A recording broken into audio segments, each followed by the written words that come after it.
यदि हम थोड़ा सा धर्म की बात करें तो कहा कि बस धर्म पूर्वक दोनों काम को करो, अर्थोपार्जन भी और कामों को भोगी, मोक्ष का रास्ता आपके लिए खुला पाएगा।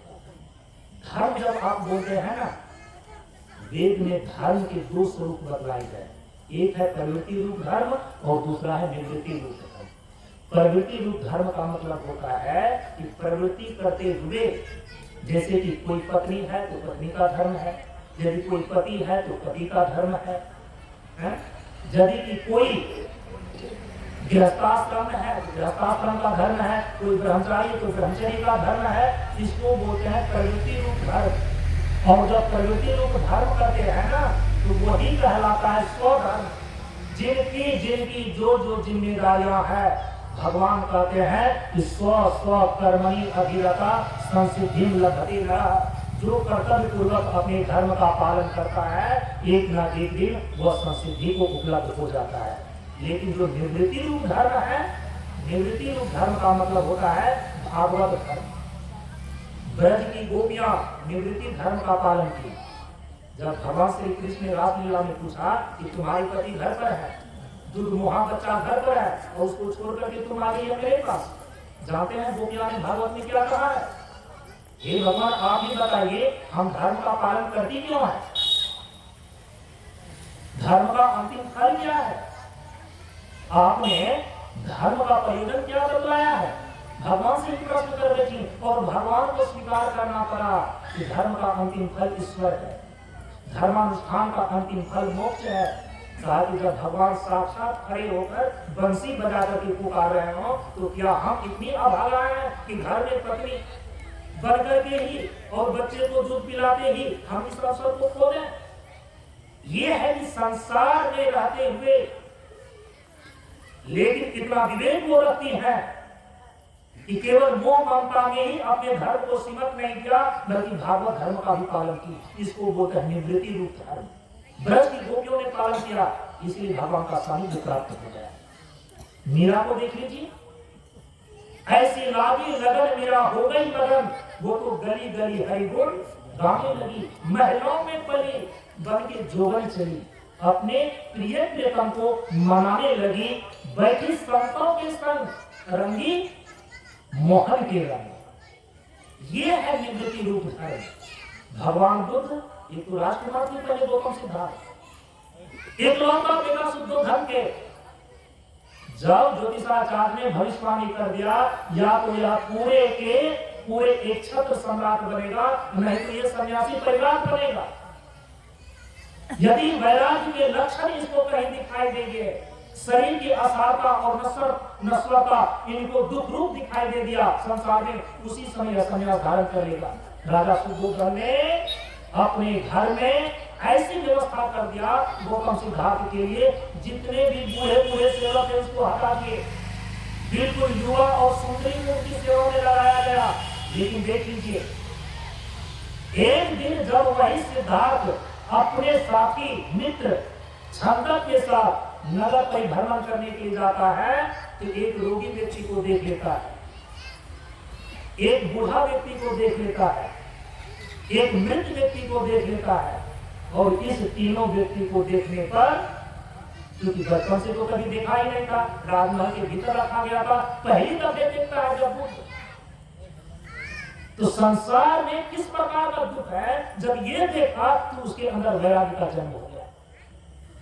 गौतम सिद्धार्थ ने कहा कि मित्र छंदक, बताओ ये आदमी जो कांपता हुआ जा रहा है ये क्यों ऐसे कर रहा है, पैदल कर रहा है? उसके मित्र छंदक ने कहा कि राजकुमार, एक दिन सबके शरीर की ये गति होना है, जब जरावस्था हो जाती है शरीर की, ये शरीर कांपने लगता है, थरथराने लगता है। गौतम सिद्धार्थ ने कहा कि क्या मेरे शरीर की भी ये दशा होगी? कहा कि शरीर का धर्म है। उनके अंदर पहला चोट लगा, वैराग्य ने पहला जन्म लिया। यदि एक दिन शरीर को कांपना ही है, बुराई हो जाना, इस शरीर को इतना सुंदर बना करके, बाल को घुंघरू बना करके इतना नृत्य गायक हम क्यों कराते हैं? जब एक रोगी व्यक्ति को खाट पर चढ़ाता हुआ देखा, गौतम सिद्धार्थ ने कहा, मेरे मित्र छंदक, इसको क्या हो गया है? ये व्यक्ति क्यों इस प्रकार से खांस रहा है? उसके मित्र छंदक ने कहा कि ये रोग से ग्रस्त है, ये व्याधि से ग्रसित है, वो जरा से ग्रसित था, ये व्याधि से ग्रसित है। कहा कि क्या मेरे भी शरीर की ऐसी दशा होगी? छांदक ने कहा कि मित्र, सच्चाई यही है, ये शरीर का धर्म है, ये रोगी भी हो सकता है।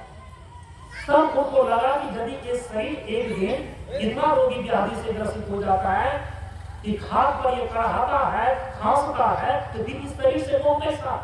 इसी शरीर को सजाने में अपने जीवन को हम व्यर्थ क्यों करें? और वैराग्य उसका तीव्र हो गया।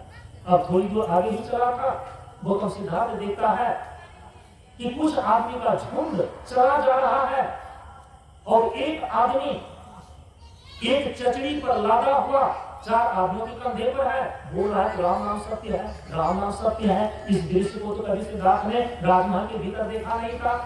छांदक से पूछा कि ये क्या है? छांदक ने कहा कि राजकुमार, ये आदमी मर गया। पहले वह व्यक्ति जरा से ग्रसित था, वृद्ध व्यक्ति, घाट पर कराता हुआ व्यक्ति व्याधि से ग्रसित था। ये शरीर का धर्म है। अब शरीर का तीसरा धर्म है, कुछ भी कर लो, एक दिन तुम्हारा यह शरीर मरेगा। वो व्यक्ति मर चुका है।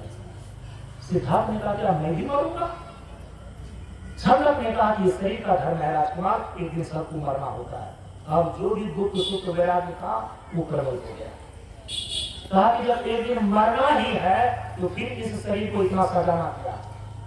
लौट ही रहे थे, मुहाने पर एक महात्मा दिखाई दे दिए। अभी तक तो संसार की असारता और क्रूरता का दर्शन किया था।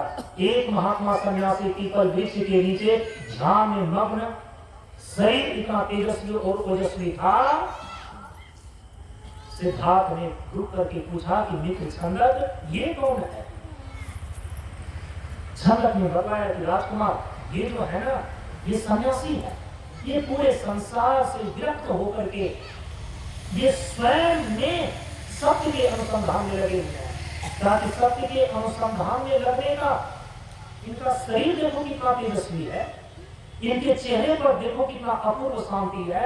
अरे यही तो जीवन है, यही वो जीवन है जिसकी हमें खोज थी। इसी पर टिकना अब हमको सभी मुझे, यही वो जीवन है जिसकी हमें खोज है। इसी पर टिकना अब हमको सभी खोज है। अब तो मुझे इसी जीवन को धारण करना है। सिद्धार्थ गए और रात में अपनी पत्नी यशोधरा और छोटा सा बच्चा राहुल को सोता हुआ एक बार उन्होंने देखा और सारी मोह माया को वहीं पर छोड़ते हुए वो आगे बढ़ गए। अपने बाल, घुंघराले बाल को अपने ही तलवार से काट करके नदी में बहा दिया और अपने मित्र छांदक को वहां से लौटा दिया। उसी समय से परिव्रज्या धारण किया और हमारे ही नेपाल के तराई क्षेत्र से कपिलवस्तु से वो गौतम सिद्धार्थ चला और यही गंगा पार करके गया गए। वहां पर उन्होंने कठोर तपस्या किया। या साध्यामी या पाध्यामी, उन्होंने दृढ़ संकल्प कर लिया, या तो मैं जीवन के सारे दुखों का अंत करने का उपाय खोज करके रहूंगा, निर्वाण को प्राप्त करके रहूंगा। ये शरीर नहीं तो इसी जगह आसन में सूख जाए या गल जाए या गिर जाए। और इसी दृढ़ संकल्प व्रति होने के कारण से भगवान बुद्ध बन गए। गौतम सिद्धार्थ भगवान बुद्ध बन गए। जब बोध को प्राप्त कर लेते हैं तब उसको बुद्ध बोलते हैं। निर्वाण की प्राप्ति हो गया। स्त्रियों में, पुरुषों में बहुत सारे ऐसे हैं वो निवृत्ति धर्म पर चलते हैं, वो मोक्ष को उपलब्ध हो जाते हैं। इन्हीं शब्दों के साथ मैं अपनी वाणी को अब यहीं पर विराम देता हूँ। गुरुदेव के श्री चरणों में नमन करते हुए आप सबों को एक साथ नमन।